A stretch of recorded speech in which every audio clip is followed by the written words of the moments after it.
I'm saying bye to all the lies and all the times you cried, saying that I wasn't right, yet I was right by your side. You manipulator, playing games, your friends commentators, and I don't know what you say about our private conversations, but it's got them hating. Thanks to all the rumors you be claiming. It's cool, I'm done with you, so they can throw you a celebration. You gon' hate it when you see me with somebody living better. I'm trying to tell you that me just doing me gon' have you jealous. Hello, folks. Welcome back to the program. This is Chris, live in Central Pennsylvania with my special guest today, none other than Rob Hersov, a guy who kindly invited me to spend Easter with him. You know what it's like when you're thousands of miles from home and not near family, and people reach out to you and say, "Hey, come spend Easter with me." It was incredible. Rob, I want to thank you so much for that. It was a distinct pleasure and one of the highlights of my trip. And, after that, I think we chatted, I left from there and I went over to Langabon. And in Langabon, I had a meet and greet that was epic. It was unbelievable. And then not just the meet and greet, but then like 9 different people in the bar who didn't know about the meet and greet, but know me, showed up. It was something else. Thank you for allowing me to share Easter with you and your family. It's a great pleasure, Chris, and thank you for joining in on the Easter egg hunt with the children. yeah, that was tough. But you cheat. Rob cheats. He was showing the kids where the eggs were. I caught him 3 times. Anyway, I wanted to eat some of them. So I was ready to go. All righty. Well, listen, folks. Rob, welcome back to the program. I want to say to the audience before we get started in the conversation. First off, this is a conversation. It's not an interview. People need to understand. That's why it's called the Indaba Conversation with Chris. But Rob and I are going to chat today about the debacle at the White House and perhaps a few other things. But I did want to start something off because I happened to catch a conversation a couple days ago, and I did a reaction video in response to it because some things were said about Rob. And so, listen, you don't have to like Rob Hersov. You don't have to like me. But from my perspective, Rob, you can weigh in on this, whatever your thoughts are. But from my perspective, I think we're both true believers in the truth, or at least what we believe the truth is. And as someone with my analytical experience and my academic experience and my practical experience, I try to bring my analysis to folks. And I believe you're also a true believer in trying to get the word out there. We've got some detractors, and that's fine. You're not going to please everybody, but I would describe both of us as true believers in what we're doing. Would you say the same about yourself, about me? 100%. I'm not doing it for financial reasons. Everyone knows that. And I'm certainly not doing it to gain friends, because it's quite the opposite. Yeah, all I'm doing, we're just upsetting a lot of people, but they deserve to be upset. Well, and I think that, you put yourself in a spotlight and really put yourself out there on a limb, which is really something. I think whether people like you or dislike you, they ought to respect the fact that you're really taking a personal risk here. You put yourself out there. I don't know. I don't want to go into this, but I know I've received death threats in South Africa, and I suspect you probably have too. But look, I think the bottom line with those is the people that threaten you on social media aren't the people you need to worry about. It's the ones that don't threaten you. Anyway, but Rob, so let's. You've been in the States. You're wrapping up your tour here in the States, and you've gone around. You've been on several very well-known broadcasts and a lot of media networks. I think you've been One American News and Newsmax and a bunch of other things. So we're going to talk about that. But before we talk about that, let's just delve into the fact that you're on this program. It's good to have you back. People are always saying, people who arrive on the channel, because, my channel has grown exponentially. I mean, not arithmetically, but exponentially since December. We had 20,000 subscribers, and I was just doing it because people relied on me, not for financial reward, not for growth in subscribers. And now suddenly we're about that 100,000 threshold. It's not about that. It's about getting the word out. And I think that's why you've been out there. People keep telling me that just arrived on my channel, hey, you should get Rob Hersov on your channel. I'm like, dude, he's been on 3 times. I mean, and recently, you should pay attention to what's going on here. I think a lot of people just recently discovering the channel. But Rob, you've been here, and is it fair to say that you've been trying to spread the word about what you believe is happening in South Africa? Yes, I mean 99% of America and the Judeo-Christian West know little, if anything, about what's going on in South Africa. In 1994, Mandela got elected.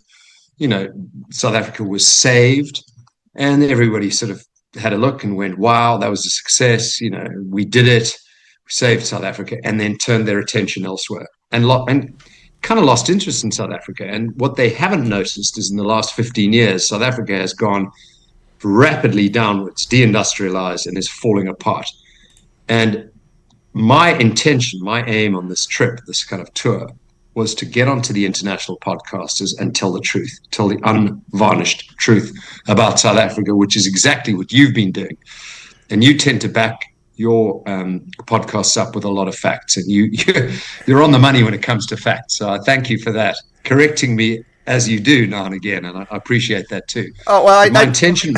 I don't correct you very often, Rob, but go ahead. Sorry, I didn't mean to interrupt. Good. I'm happy with it, but I'm happy with that. And so, I had, in February, I'd gone to the ARC conference, and I'd managed to kind of talk my way onto the David Rubin, the Rubin report. He trusted me. He said, okay, I'll get you on my show. What are we going to talk about? I said, South Africa. And we did 10 minutes. And that 10 minutes has been to 1.3 million viewers. Elon Musk retweeted it to 57 million people, and that was it. Then Dave Rubin said, we got to get you back on. So I went back on the Rubin report, managed to get onto Patrick Bet-David's show. I then went to DC and got onto Newsmax, Just the News. By the way, great guys, John Fredericks and then John Solomon. And they really are hardwired into the MAGA crowd and the Beltway crowd. And then in New York, I did Charlie Kirk and Lara Logan. And the Lara Logan show is coming out some point today, later today. And I've been in touch with Tucker, but obviously Ernst Root's been on his show. And I think Tucker's coming to South Africa in January. But all of the other podcasters I've spoken to and been on their shows are now very, very interested in South Africa. I would like you to be on their shows now as an American and someone who has the facts in the fingertips. And the interest in South Africa, the attention on South Africa is now big in America. And people are hearing the truth. And it was, everybody thought that I was in the States the week of the White House visit intentionally. Well, frankly, it wasn't intentional. It was by, the gods wanted me there that week. They really did. And it worked out perfectly because Patrick Bet-David was the day before and everybody else was after the debacle in the White House. And I'm off to Europe and I'm going to do a few more podcasts there and then return to South Africa. Well, Rob, your camera looks like it slipped a little bit. Can you tilt it down a little bit because your chin's disappearing on us a little bit? Yeah, there you go. you got a good looking chin. We don't want to lose that. No, and so the age is here. The age. Don't show the waddle. No, we will all start to resemble that at some point. But it was serendipitous. It wasn't planned. It just worked out well that you happened to be here at the right time for that visit. So let's talk about the visit. Let me give you a couple of my points, and then you give me your view, and then you can elaborate. You did a video before you went to the States encouraging or asking President Trump to take some steps and, things that could improve the situation in South Africa if President Trump did the following and explaining what was going on. It was kind of an open letter to President Trump, I would call it. I did the same thing to Ramaphosa and the South African delegation, and I said, please don't do certain things like lecture Donald Trump that he doesn't know what's going on. Also, don't try to bribe them. I mean, you're going to go back and you're going to be in front of an audience that includes the guy who's responsible for government efficiency and rooting out corruption, and you're going to try to offer, Starlink license and rare earth elements in the Karoo and natural gas. Don't try to bribe the White House. And there was one other thing I said, but they did exactly everything I said not to do. And then I think the worst part here, before you respond, Rob, is that imagine if Donald Trump had, in his first term, said, welcome, Mr. Ramaphosa. I appreciate you being here, Mr. President. Have you met my Secretary of Housing and Urban Development, Ben Carson? He's black. Did you? Here's my black Oh, my gosh. Look, okay, Rob, I want your response because, I got to hear what you got to say about this. I thought it was the most amateur performance I've ever seen.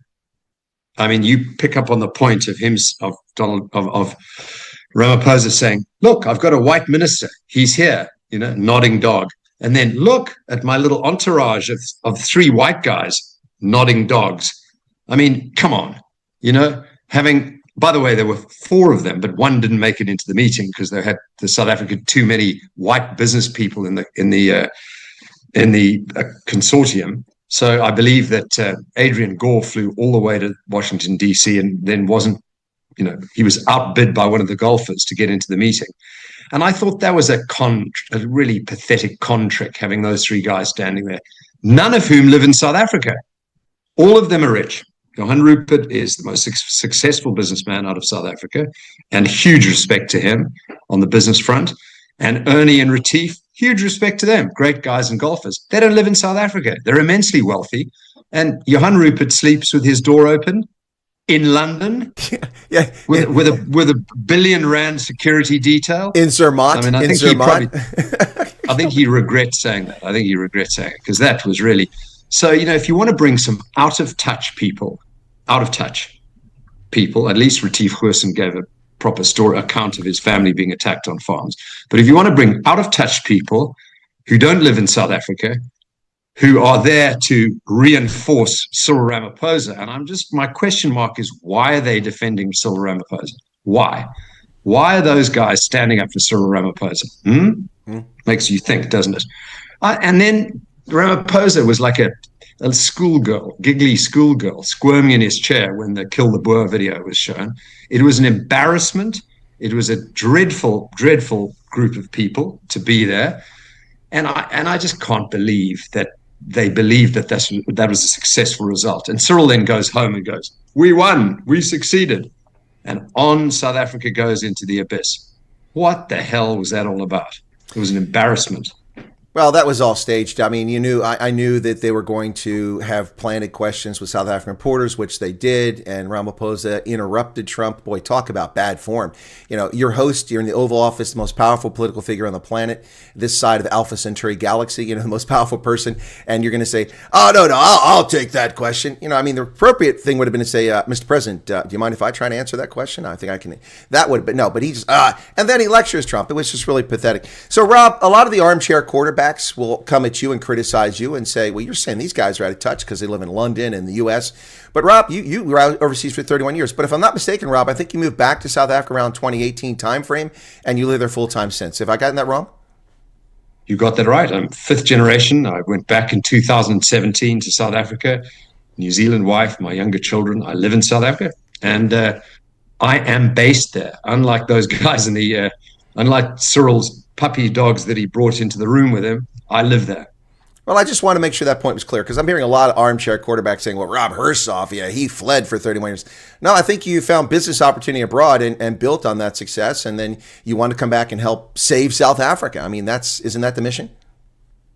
That is the only mission. It's to move the needle, help save South Africa. And if Cyril Ramaphosa had invited me to go to his consortium, I would have said no. I would have rather stood between Vance and Elon Musk on that side of the table, because ANC does not understand anything but force. Until you actually bring out the stick, they laugh at you. They're laughing at those guys that were in the consortium in the White House with Cyril Ramaphosa, because they were rolled in as sock puppets to defend Cyril Ramaphosa. Cyril Ramaphosa, Vice President of South Africa under Jacob Zuma, part of the cadre committee that deployed all the cadres or cadres or whatever you want to call it, and then president of the country, overseeing our collapse into the abyss. 1% economic growth, the highest unemployment in the rate in the world. I can go on and on and on. Cyril Ramaphosa is responsible for all of that, and those guys were in the room defending him. What the hell? And he goes back to South Africa and jokes along with his minister from the DA, Dean McPherson, laughing and cackling about dimming lights. I mean, the only people that behave appropriately in that video episode, and then he doubled down. He started speaking and tried to tell a joke about it, mocking essentially President Trump. I mean, look, we're talking about 4% of South Africa's GDP is trade with the U.S. 4%, with an economy growing at less than 1%, which is lower than population growth, which is lower than inflation, and you want to just jeopardize 4% of your economy. I don't. And this isn't just, this is like China, where you ship coal and you ship platinum raw, and you have to live on the vagaries of commodity prices going up and down and demand. This is benefication. This is, manufacturing car parts, building cars, selling them to America. The whole value chain for the products, most of what comes to America is the higher value. South Africa gets most of the benefit of making those products and shipping to America. And you want to jeopardize that? I mean, these people are whistling past the cemetery, or have I missed something? Chris, answer this for me. Why would you, Adrian Gore and Johan Rupert and the two golfers, although I heard they were kind of encouraged to be there by Donald Trump, but who knows what the real story is. Why were they there? Why would they join that delegation? Why would they stand up and minimize what's going on in South Africa? Why would they be in that room defending Cyril Ramaphosa? Tell me why. What is the incentive for them to do that? In my mind, it's one of two things. They're in cahoots with the ANC, and have vested interests, or they think Cyril's actually a good guy. and needs defending. Now, explain those two to me. I don't get it. I don't understand why they were there, why they were defending Cyril, what that was all about. Explain. All right. Well, I can't explain it from both angles, why he brought them there and why they're there from my perspective. And this is an outside view, of course, as an American. I think your analysis is correct. They're either in cahoots with the ANC. I don't think that's the case with Ernie Els and with Retief Hussein. I think that they thought they were doing something good, and they were invited by Trump. And I think that's why they went.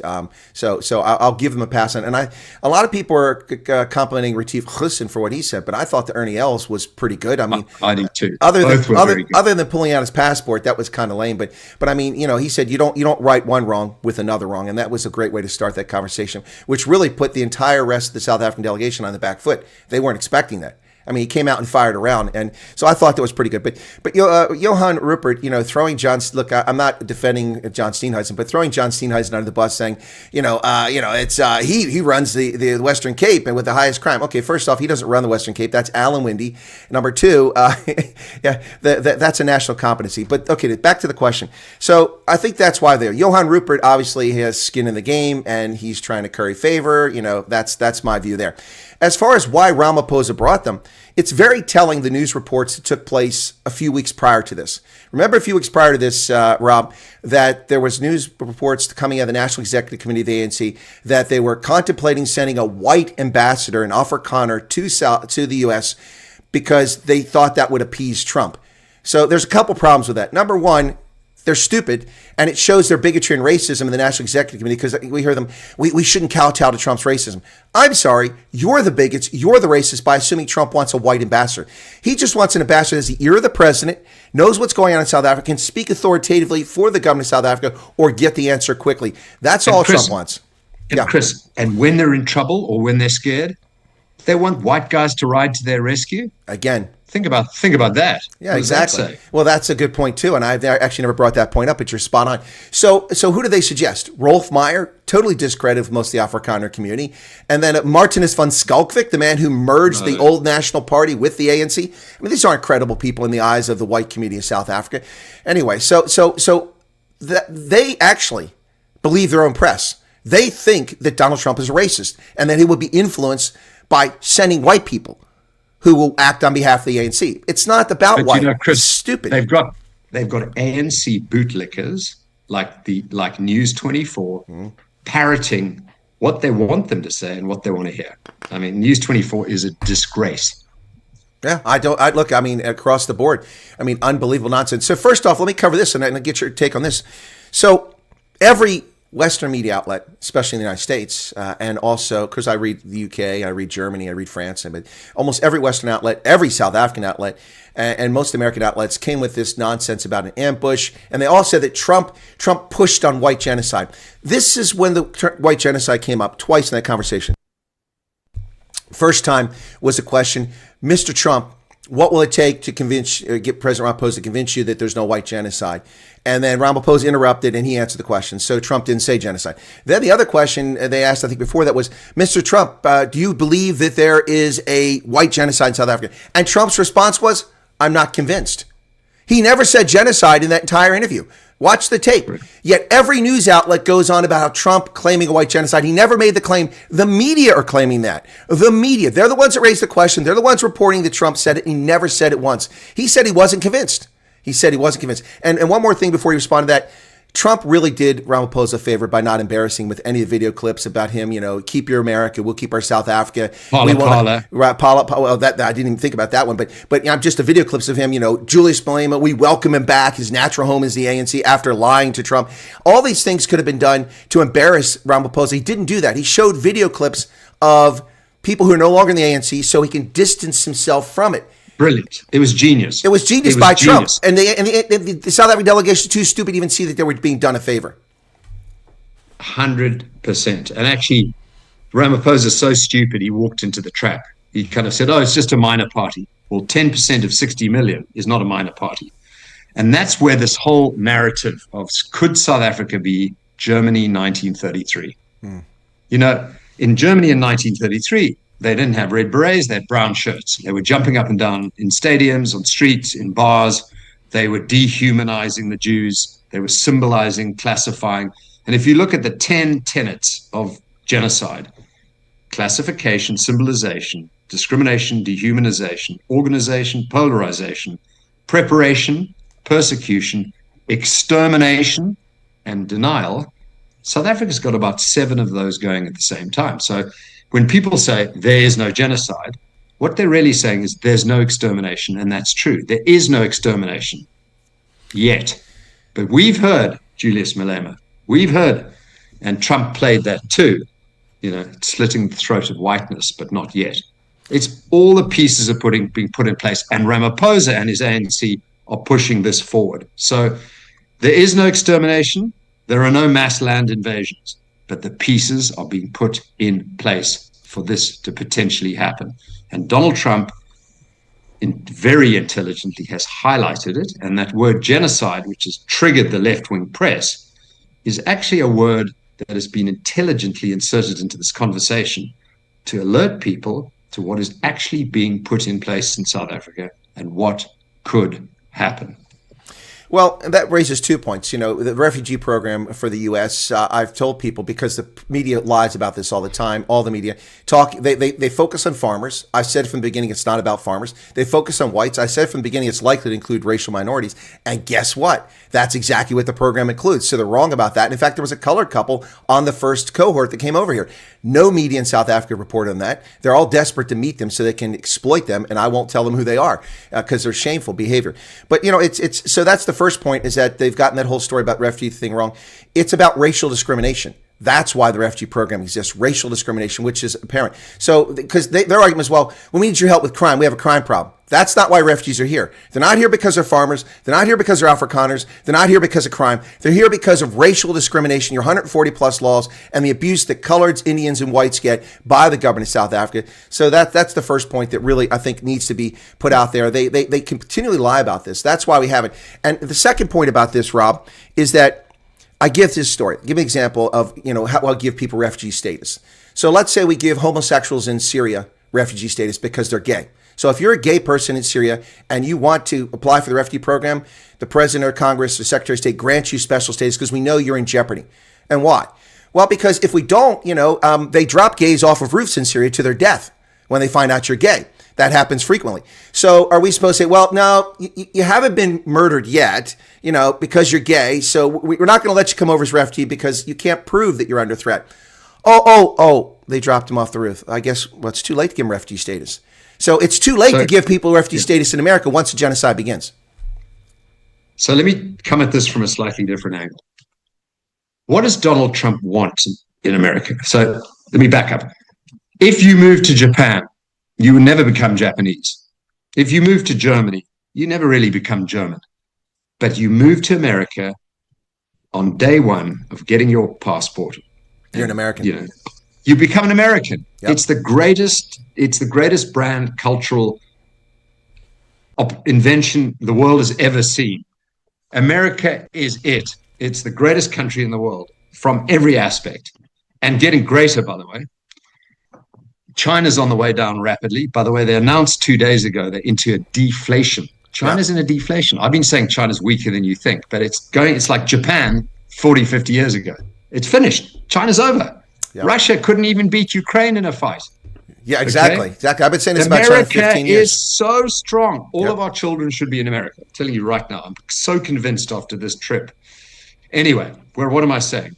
Donald Trump wants not people pouring across the border, criminals and gangsters and anyone that he wants the smartest graduates to come to America, and once they've finished their degree, become Americans. He wants the Indians, the Chinese, the South Africans, the Israelis, all of those kids who come and study STEM subjects, engineering, business, accounting, to stay, to become citizens. He wants the wealthiest, smartest, most dynamic people in the world, which includes South African farmers.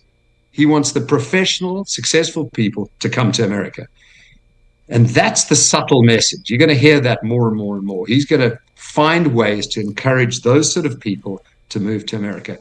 If Australia and New Zealand governments had any nous, any brains, they would have an open door to South Africans to move to Australia and New Zealand, and it wouldn't take immigrants from anywhere else. culturally, South Africans are similar to Australians and New Zealanders, and they should be sucking South Africa dry. Doctors, accountants, lawyers, farmers, professionals. Firstly, their sport would improve infinitely, both Australia and New Zealand, and their IQs would go up across the board. And Donald Trump's recognized that. So that's what he wants. That's why he kind of started off by saying, let's get Afrikaner farmers into South Africa as refugees. But what he really meant was dynamic minorities that want to improve their lives that are being held back in South Africa by racist laws and socialist ideology. Smart, Donald Trump. So about America. About 8 years ago, I had a faithful subscription to The Economist. I trusted it implicitly. I even dealt with the nonsense of the Blair and Bush calling them weapons of mass deception, and I put up with them for a long time. But I started reading The Economist as a young man, and I got a subscription. Me too. And I liked it so much because it had the American survey from a British viewpoint, from outside looking in. That's why I always, you liked it. I look from outside into South Africa. It's a different viewpoint. That's because my thought has always been like that. So the American survey and the British survey. So I was up on the collieries when they were shutting down in the early 1990s. All that stuff. How left wing is The Economist going? Exactly. Well, me sick right that's now. where I'm going. So I was so devoted to The Economist that on a trip to London in 1992, I drove to their headquarters and paid for my renewal of my subscription with an American check. That's how dedicated I was. So I love The Economist that much. And I like that their articles were anonymous. So it wasn't about a byline and about fame. It was about writing good content. And they were covering things like the Balkans falling apart and Abkhazia and Nagorno-Karabakh. And I love that. However, they became worse and worse from the invasion of in 2003 of Iraq. They just became useless. And the straw that broke the camel's back is they ran a story, I think it was in 2018 after Trump became president, or maybe it was late 27. Yeah, it must have been 27. Anyway, they ran a story and they complimented Canada for its generous immigration program, how Canada is so wonderful and they take people from all over the world. And they said Trump is evil. And I'm like, whoa, stop. We take people through the visa lottery program, have no skills, no teeth, no bad health. We let them come over here and come to America. And yes, they contribute to our society, but they're not the best and brightest. Sometimes they are, but rarely. But Canada intentionally sets a point system so that doctors, lawyers, and dentists, and obstetricians, and accountants, qualified, high talented people, which they rape from India, they rape from Indonesia, they rape from Africa, the nurses from Africa, they take them all and they keep the riffraff out that they view as riffraff. But they were complimented by The Economist saying how wonderful and generous and magnanimous they are. What a crock! They do what Trump is interested in doing that you're talking about, bringing the best and brightest here. And they're attacking Trump for that. But they compliment Canada. So I was done. I haven't read one issue of The Economist since 2018. I'm done with them. I'm bored. My wife and I both are saying The Economist is so anti-Trump and it's getting kind of lefty woke. There's something gone wrong at The Economist. Must be a new editor, but we agree with you. Pity. Yeah. But I mean, the whole of the UK has gone to the plague. So yeah, well, the UK and Ireland are gone. Ireland, 25% of people are foreign born. They're pushing the Irish aside. And this I did find interesting. Did you see this week that Secretary of State Marco Rubio announced a policy that the United States is going to sanction any foreign leaders who censor Americans on social media? I love it because I've been censored on social media by the Europeans. I love it. And of course, we've got Kumbuzo and Shivani talking about going after people for treason. Well, good luck with that. You won't be coming back to America anytime there, sweetheart. So what happened behind the scenes at the White House? What's happening next? So there's the Congressman Ronnie Jackson's bill that is being put together. And by the way, I think you should be in touch with those people because they're looking for input into the bill right now. And I think you should be in touch with them. It's not hard to get in touch with them by email and send them ideas because at the moment that bill just sanctions the South African government and ANC government officials, but it should be broader than that. It should be, any prominent South African that's involved in hate speech, racist, ideology, anti-American ideology, and that broadens it significantly. That bill needs to be broadened. And then it obviously goes to Congress and Senate, and that's going to be another 6 to 8 months before it gets through the process. But they're looking for input into the bill. It needs to be broadened, in my view. What do you think happened behind the scenes? What is going to happen? Well, I reached out to Ted Cruz about a number of issues, and I haven't heard back from his office. I mean, he probably gets tens of thousands. So, I mean, without an entree to those folks, I know Rodney Jackson. He was Trump's personal physician and Obama's personal physician while he served in the Navy, and now a Texas representative from the 13th Congressional District, if I'm not mistaken. Troy Nehls also put a bill in. Troy Nehls' bill is superfluous. I think it's just, just to make a statement because it's trying to create a specific program for South African refugees when it's unnecessary. The program already exists under the law. So, but anyway, the Rodney Jackson thing is interesting. What do I think happened? Well, I'll tell you what I think, Robin. Let's get your thoughts on this. Okay, so behind the scenes, first off, I never gave attribution who was responsible, but when Trump walked out to greet Ramaphosa, I could see clear. Look, I'm an intelligence officer, and this is one of the things we're trained in, reading body language and understanding people. Trump was incensed. 30 minutes late. You keep the most powerful figure in the world waiting. I didn't know if Trump was late. It was late because Trump forced it, or because the Secret Service, or maybe the State Department. Who knows? But now I'm hearing that Ramaphosa kept Trump waiting, and that would explain why. They are arrogant. Yeah. They're used to keeping people waiting. I mean, it's called African time, which is a little bit unfair. But the ANC are arrogant. Well, in the story, I've no doubt. And his body language told me that he was kept waiting, and it was inappropriate. And he wasn't rude, but if looks could kill. And by the way, I'll digress for a second and come back to this. But the looks from Pete Hegseth and Elon Musk, you know the story of Medusa. Ramaphosa and his entire delegation would be made of stone right now. They would be made of stone if those guys were Medusa. Those were death stares. And people are like, why didn't they speak? They didn't need to speak. Their body language spoke volumes. It's like the Encyclopedia Britannica. Okay, so back to what happened. So Trump, it doesn't go very well. So they're late. So everything got messed up. I was ready to broadcast it. And then I almost missed the meeting because they started the presser instead of going to lunch. That was the schedule to go to lunch.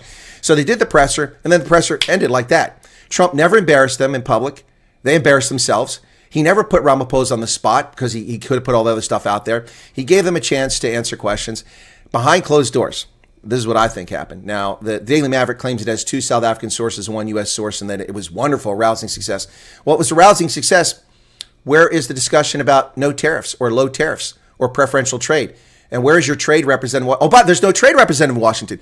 And the special envoy, Mkhitaryan Jonas, is back from London. I think he's back in Cape Town. Still not in America 2 months later. So there's nobody here. And the clock is ticking. I know that the tariffs were rescinded, but the court restored them yesterday. So the clock is ticking. You got less than 5 weeks before you get a 31% tariff on South African goods. So Trump gave them every opportunity. He even said, look, maybe we'll come to the G20. I don't see any reason not to come.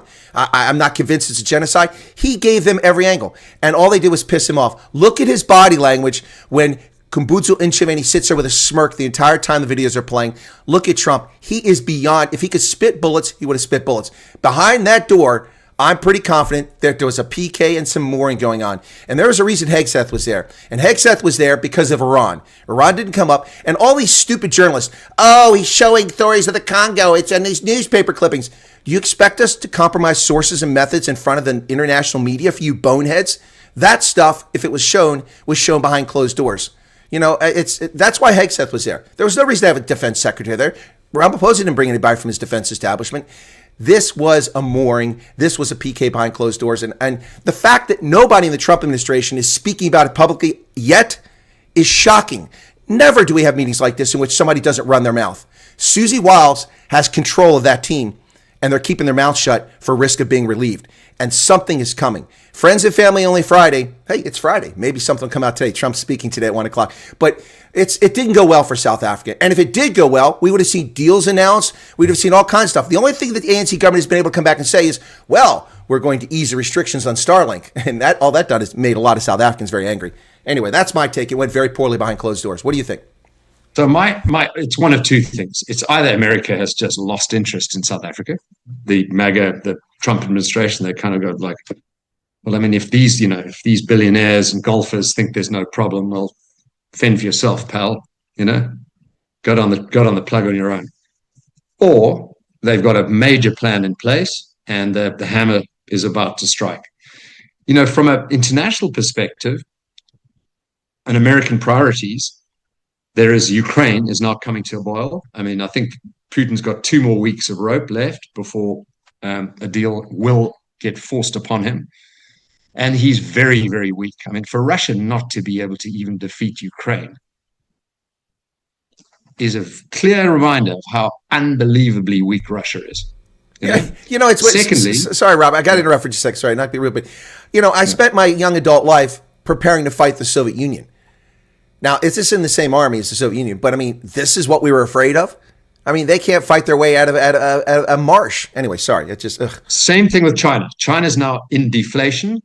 Their army is pathetically weak, and this comes from the highest sources, including Chinese, that I've been in touch with recently, that have said to me, the problem with the Russian army and the Chinese army is the same. The heroes of the Second World War, or the heroes of the Korean War, their grandchildren are now the people in power as the generals. And they're not real generals. These are not military-grade people. These are not professionals like the Americans have. The Chinese military is weak. They have corruption, much like the ANC has introduced to all elements of South African military and police. They have corruption. They have equipment that doesn't work. Russia, as you could tell, has run out of decent modern equipment. They had to borrow troops from North Korea. Russia and China are weak. And a deal is going to get done with Iran. Trump is keeping Netanyahu at bay. The Israelis want to hit Iran, and they're going to hit Iran unbelievably hard. America's holding them back and saying to Iran, you're going to do a deal, and you're going to do it on our terms. And I think in the next 2 weeks, a deal could be done with Putin, and a deal could be done with Iran. Where does ANC, whose arms does the ANC have to run into? None. China's not going to be there. Russia's not going to be there. Iran's not going to be there. ANC and those monsters of MK and EFF are going to be internationally isolated, at which point America can turn the screw, and that's coming. So I'm hoping that America is saying, okay, we'll kick the can down the road a little bit on South Africa, but we've got everything in place when we're ready. Russia's out the way, Iran's out the way, and then ANC and South Africa, we're coming for you.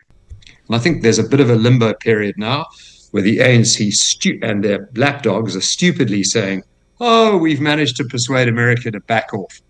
And they're jumping around, toying, hoping that they've succeeded and they can get on with destroying the country and stealing and breaking.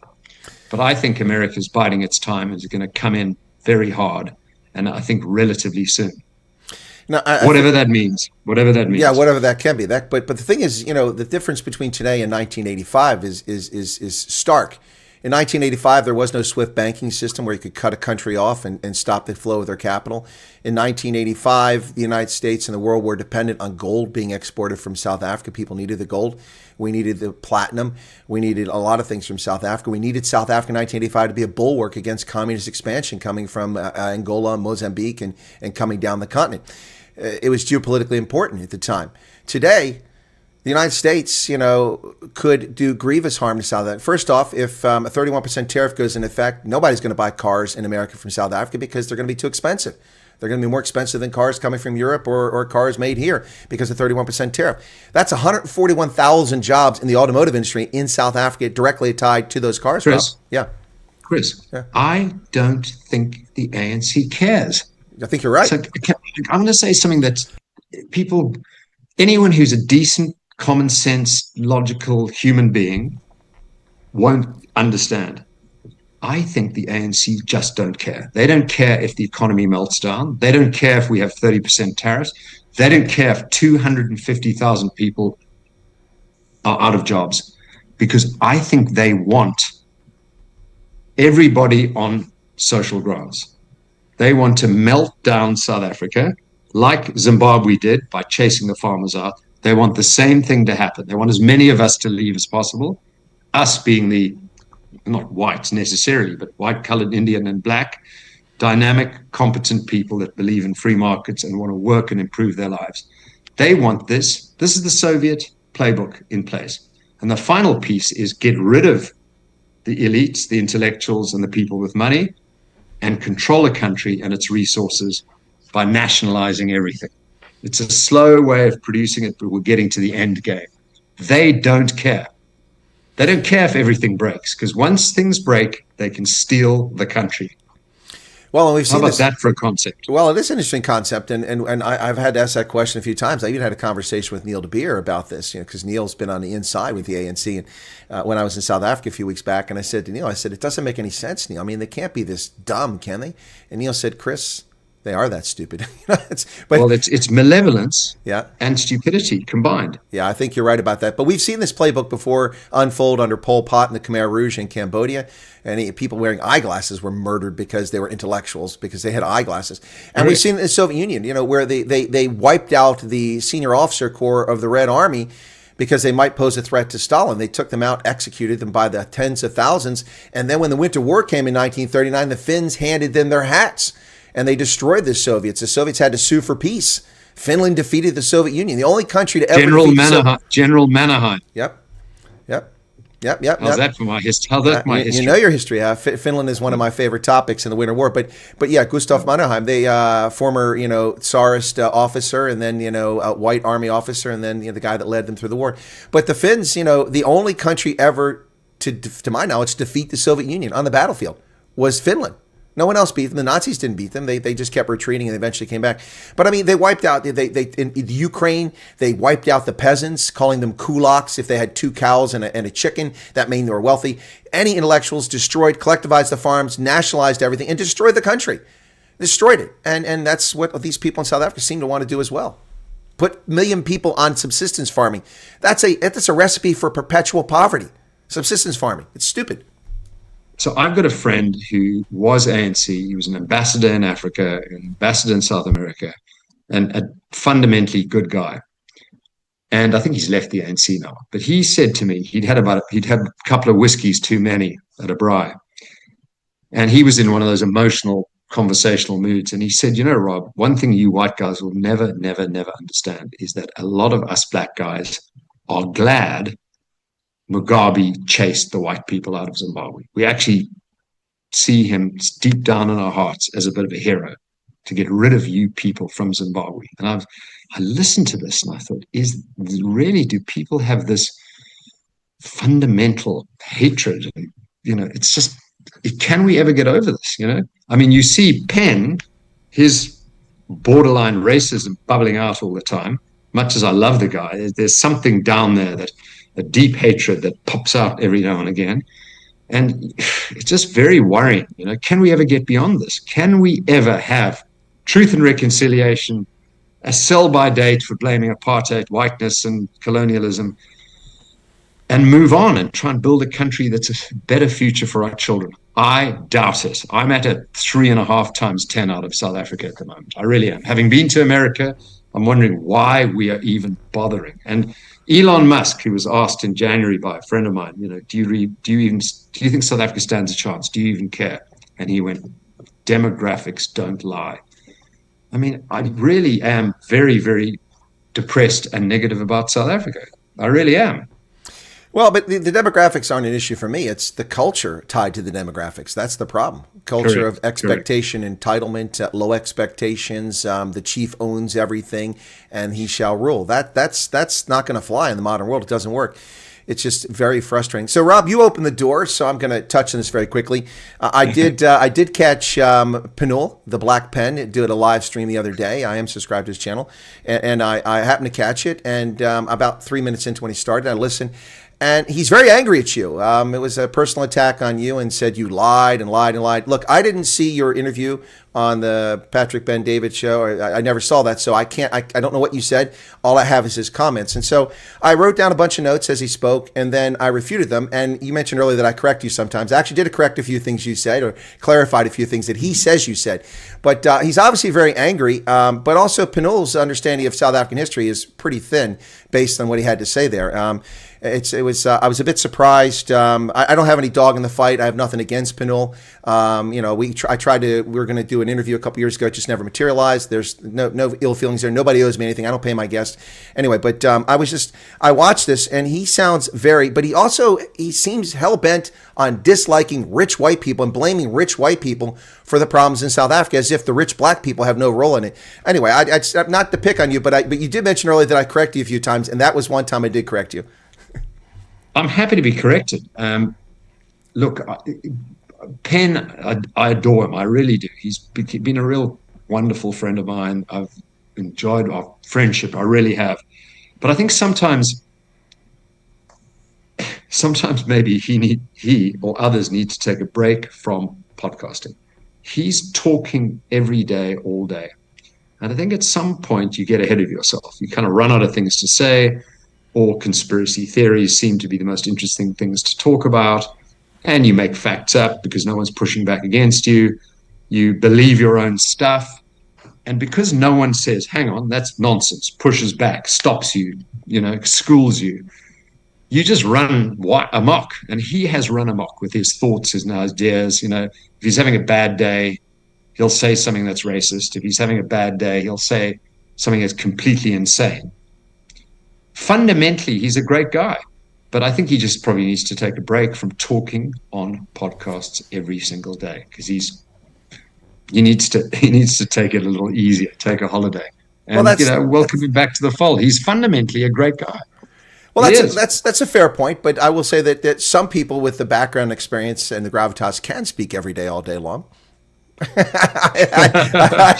on the air all the time. No, but there's a super chat here from Ideology. I'll get to it in just a moment, but he's got a question for Rob. But I wanted to say that on your advice, I contacted some of these well-known Black South African content creators, Panul, who didn't respond, and Pofu Walsh, who said he couldn't, had a scheduling conflict.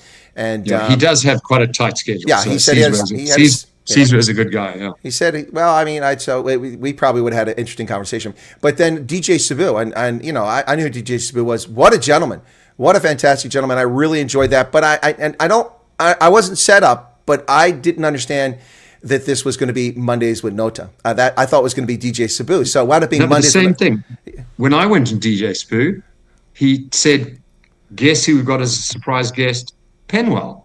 Yeah. Other was me and DJ Spoo. And I'd contacted Penn the day before and that morning. So I'm in Johannesburg. Let's get together. I'd love to see you. Let's go and have a coffee. He said, no, I'm probably away. I'm going to be in the Drakensberg. And then boom, he turns up for the show.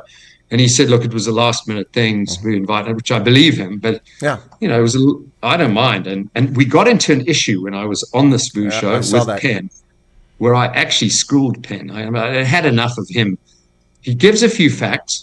And then he starts talking about something unrelated to the facts and then claims, look, I've proved a point. And I said, no, you haven't proved any point. You're making this stuff up. You're believing your own nonsense. And it was a tense moment there, So I got surprised too. And you had Nota, who called us Neanderthals. And canines. So first off, the comments on that video, there were some very complimentary when people saying, wow, this is awesome. Two people who have very different views sitting down and having a collegial conversation about their issues and not pulling punches.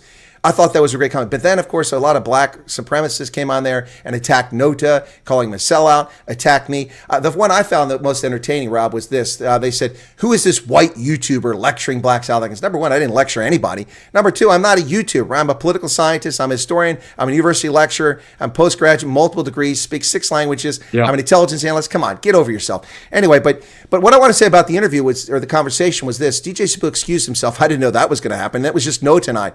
But before that happened, I did say to Sabu, I said, because he said Nota was sitting down, I said, you do realize that I've been rubbishing his race hustling comments. And Sabu is, oh, you know him? I'm like, yeah, I know him. And then Nota said, oh, I know the Colonel. I actually subscribe to his channel. That was hilarious when he said that. But what I want to say about that is that, look, I'm not going to defend, and I've attacked his comments because I thought they're unbelievably racist and stupid, calling white people Neanderthals, white women genetically inferior. If we're genetically inferior, how do we go from a few thousands in Europe to 1.2 billion white people on the planet? Anyway, so what my conclusion is that Nota just said that stuff for attention. But in the conversation, I didn't pull any punches. I said, hey, what you said was wrong. It hurt people.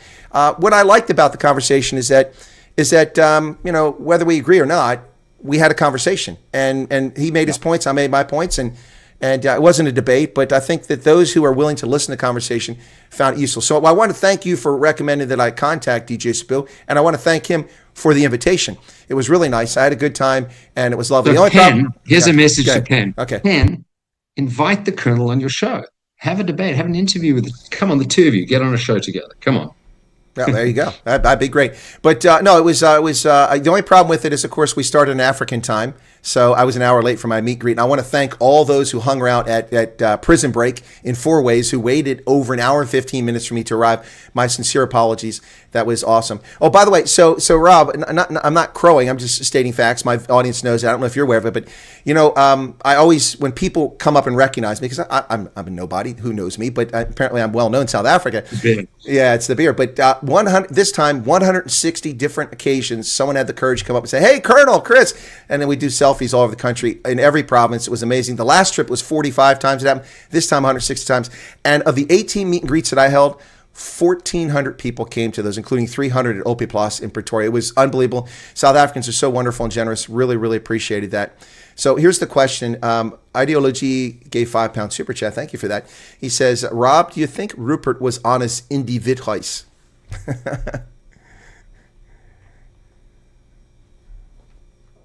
I am a massive admirer of Johan Rupert. I worked with him. We were friends for all my life, and he's not speaking to me at the moment for whatever reason. It is what it is. I think he went there with the best intentions. But I think he's very close to Cyril Ramaphosa. They breed buffaloes together or trade buffaloes together. They've known each other for 30 years. And I think he's got Cyril very, very wrong. I think Johan Rupert has just played that so badly. And he's played it more believing that he has a relationship with Cyril. What Cyril tells him is correct. He believes Cyril maybe is the bulwark against evil. Cyril's defending, holding it together against evil. I think he's wrong. I think he's fundamentally wrong. I think Cyril's played him. Cyril's played us. Cyril's played South Africa.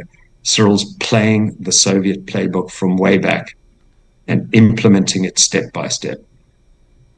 It's interesting because a couple of days ago, Rob, I was asked, because we were talking a while ago about who's going to come to the ANC's rescue. It's not going to be the IMF and World Bank, because we own the largest percentage of shares, and pretty much the IMF and World Bank do what the U.S. expects them to do, since they're headquartered here in the States. So if Trump is upset, there'll be no more IMF or World Bank loans coming their way. And the same thing with the African Development Bank. The U.S. has huge influence over the African Development Bank.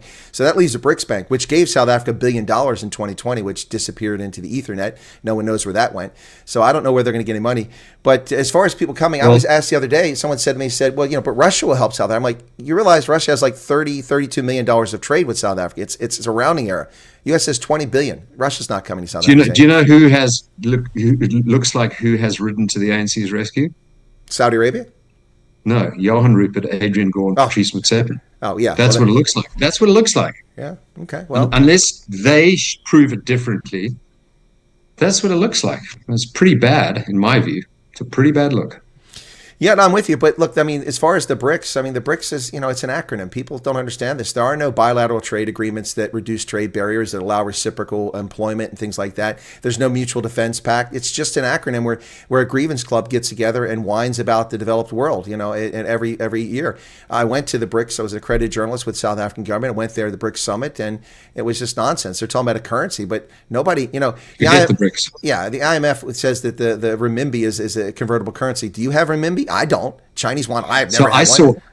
I'm going to send you this chart. It's the countries where dollar millionaires are leaving, and the countries that dollar millionaires are going to. And they're leaving the BRICS countries and they're going to the America-aligned countries. What does that say? It says everything. It absolutely does. It's interesting. Someone earlier asked a question about Donald Trump. They said, is it true that Donald Trump made the largest ever middle-class tax cut in the history of the United States in the Second World War? Donald Trump, in his first term, implemented the single largest tax cut for middle-class Americans in the history of this republic, not just since World War II. And they lied. They called it a tax break for the rich. We all got tax breaks, and percentage-wise, those in the middle class got a higher percentage than anyone else, and the poor as well. And the same thing is coming now. The only problem with the tax cuts is that we're not cutting government, so our deficit's going to swell, at least in the short term. And after 3 or 4 years, when that wealth accrues and people start investing and spending it, then we'll start getting more revenue to the federal government. But in the meantime, Trump is the biggest tax cut in the history of America. biggest. And, it was Reagan had the biggest, then Bush had the biggest, now Trump has had the biggest. It's just amazing. And America is getting stronger and stronger. Yep. Being in America, living in America, being an American is the greatest privilege on the planet right now. The United States had the United States had the largest. This is the era. This is the American era times 10. Now, starting now. I hope so, but this is just a one-off, and it's not consistent with what's going to happen. But in April, the United States had the second largest ever budget surplus in the history of the republic, $258 billion in surplus in April. But this is tax season, but we usually have more money, but not in the record. Do you want to look at if people talk about GDP growth as the important index? It's not. The most important index to follow is the productivity index. Go look at that. Americans are the most productive humans on the planet, and that's where the action is. That is where you want to be, the most productive place on earth, America. Well, and Trump is pushing companies to invest. We've got countries talking about investing tens of billions, hundreds of billions, trillions of dollars in our economy, building factories and increasing our industrial base back to where it once was. That's exciting too.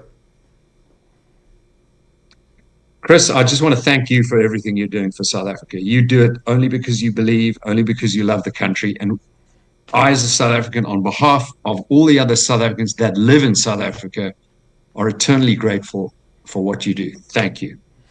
Well, you're very welcome, Rob. And with that note, I think we probably got to wrap up. You've got some things to do. Or do you want to go a little bit longer, or should we wrap up here? Probably should wrap up here. I got to roll. That's what I thought. You got to roll. So we'll wrap up here, folks. Thanks for tuning in. Rob, thank you very much. I do appreciate it. Also the kind words. I mean, it didn't go unnoticed that in your open letter to President Trump, you suggested an envoy for minority affairs in South Africa, and my name was first on the list. I want to thank you. And the 200 Rand will be coming your way electronically as soon as I get a chance. What? No, just kidding. Just kidding. Easter Bunny. Yeah, there you go. Anyway, all right. So thanks a lot, Rob. I'll let you drop off. Folks, Rob Hersov. All right. Well, I hope that you guys found this interesting. I found the conversation lovely. We touched on a number of things, the debacle in the White House, China, Russia, trade, even the conversation about Pinul, which was interesting. And no ill feelings towards that guy. Just anyway. So thank you all for being here. Be sure to hit the like button if you haven't done it already. Thank you all so much. I will be doing the news in a couple of hours. But first, I need to go record a video to the next cohort of refugees who will be in the United States very soon. And I just want to do a video to reassure them about what's awaiting them here. So that video will be private until I'm told that by a couple people that it's okay to publish it. But it will be published after they arrive or with people's permission beforehand. Anyway, so I'll be doing that video. In addition to that, I will also be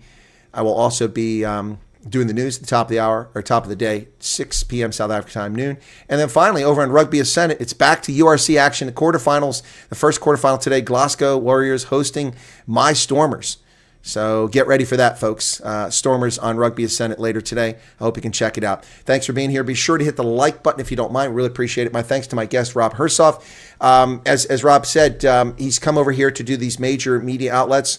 This is the only I guess I call myself a minor media outlet, a minor one that he's done while on his trip to the States. He's headed off to Europe after this and then back to South Africa. So thank you, Rob. Do appreciate your time. Pikachu says thanks as well. Anyway, folks, thanks. Let me just, I think there might have been one more super chat. I missed it. Let me get to that very quickly. I don't want to miss any super chats people put up here. We did get that last one there. So let me see. We had a few. We had Ingrid's inspirations. Thank you, Chris and Rob, for your selfless concern, care, and honesty. Those three attributes are rare and very important to me and to all of us here. Thank you for 35 Rand. Ingrid, I appreciate that. Martin van der Westhuizen gave a 14 Rand super chat. Just a super sticker. Thank you. Johan Barkhuizen says true. They just don't care. Talking about the ANC, obviously. And then ideology, I asked that question while we were live. Folks, we're creeping up on 100,000 subscribers. I don't think we're going to make it by the end of the month, which is by 3 a.m. My time tomorrow, because it's based on Pacific time. So we are 2,329 short. If you know anybody who can help us get to 100,000 before June 1st, I'd be really grateful. We're probably going to hit it shortly after that, but I was hoping we could get there before June 1st with 97,600 and not quite at 100,000 subscribers. But hey, nothing to be ashamed there. It's really well done. All these people join us. Thank you so much. And thank you to all the folks that are here. Hopefully I'll see a bunch of you at the news at noon Eastern Standard Time, in less than 2 hours at 6 p.m. South African time. And then if not, maybe we'll catch you over in Rugby Ascendant, where I do play-by-play and color commentary for the Stormers quarterfinal in Scotland against Glasgow. All right, folks, there you go. And so, I think it's so. This was pretty interesting. I enjoyed it. What the heck is that? What's that? What is that? Who is that? Oh, no, it's not an appearance of the Bugger Off Bunny, is it? Ladies and gentlemen, the Bugger Off Bunny just made an appearance on screen. All right, cool beans, folks. Thanks a lot. You guys take care, and we'll catch you in a little bit. God bless, and have a good day. Don't forget to catch my video from earlier this morning about where did all the farmers go. I should make a song, Where Did All the Farmers Go? Cheers, everybody.